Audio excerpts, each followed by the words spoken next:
word on the saint that we memorialize today, St. Anthony. This was St. Anthony of the Desert. As I mentioned, he was born in the 3rd century, and his parents died when he was 18 years old, leaving him and his little sister by themselves.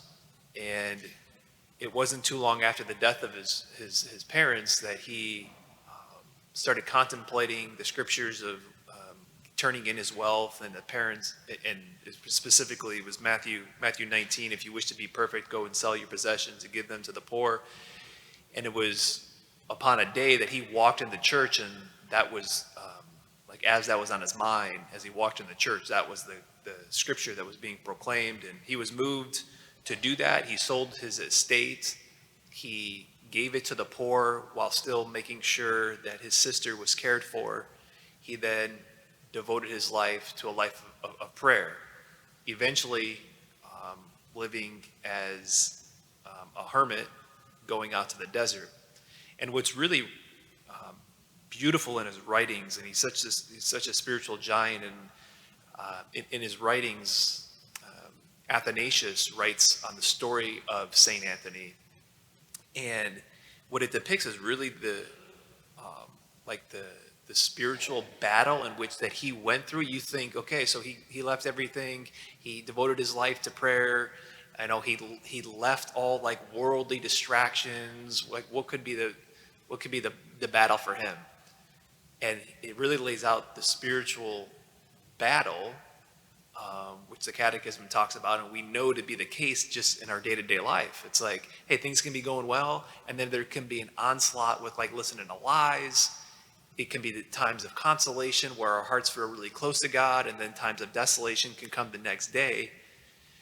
And I just want to read a little section from Athanasius's book that he wrote on the life of St. Anthony. He says that, so after, so St. Anthony leaves, and he says, "But the devil who hates and envies what is good could not endure to see such a resolution." So St. Anthony made this resolution, he goes off, and so he says, "But the devil endeavored to carry out against him torments.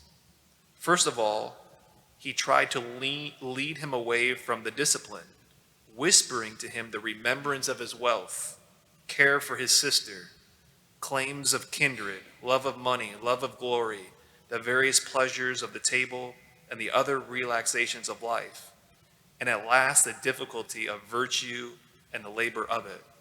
So notice some of these things, it's are even good things. The care for his sister. But he had already discerned, that the Lord was leading him to go away.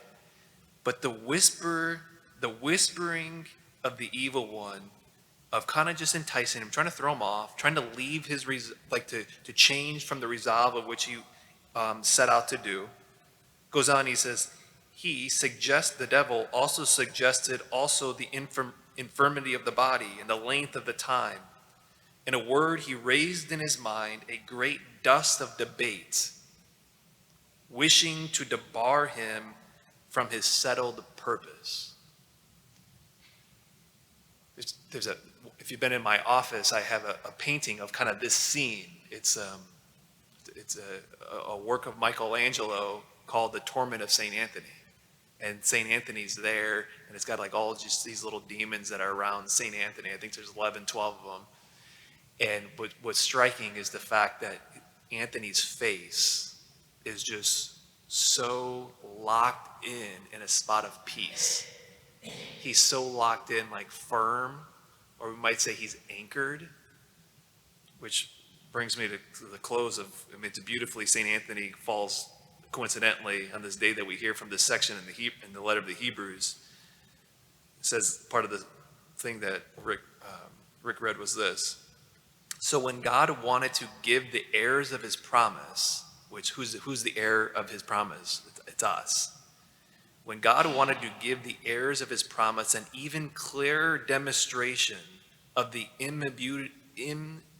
immutability of his purpose, that's God's promises, that he doesn't change, that his promises don't change, even in the midst of trials and torments and difficulties. What does it say? He intervened. God intervened. So that by the immutable things in which it was possible for God to, which it was impossible for God to lie, we who have been taken refuge might be strongly encouraged to hold fast to the hope that lies before us. This we have as an anchor of the soul, sure and firm, which reaches into the interior behind the veil. We are anchored by the promises of God, especially in the times of torment, especially in times when the evil one whispers to try to have us derailed from maybe the resolutions that we make. And this was St. Anthony. St. Anthony was anchored to a person. St. Anthony, in the midst of everything, his hope was anchored, as it says, so that he had firm anchor of soul, sure and firm, which reaches into the interior behind the veil. Like, that's the spot we want to live. That's the spot we yearn to live. But it's only possible if we're anchored by a person, and we're anchored by his promises.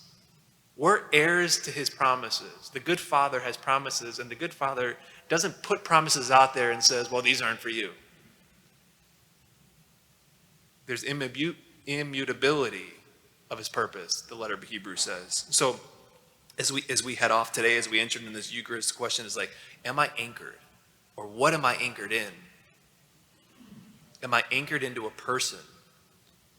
Okay? And then it's a movement to, Lord, help me be anchored in you. Help me, as the letter of the Hebrews says, so I may be sure and firm, so that I can have peace of soul, and I can even take that resolution of St. Anthony as the evil ones, as Michelangelo depicted, like that are all around him. He's anchored because he's anchored in a person and the Father's promises.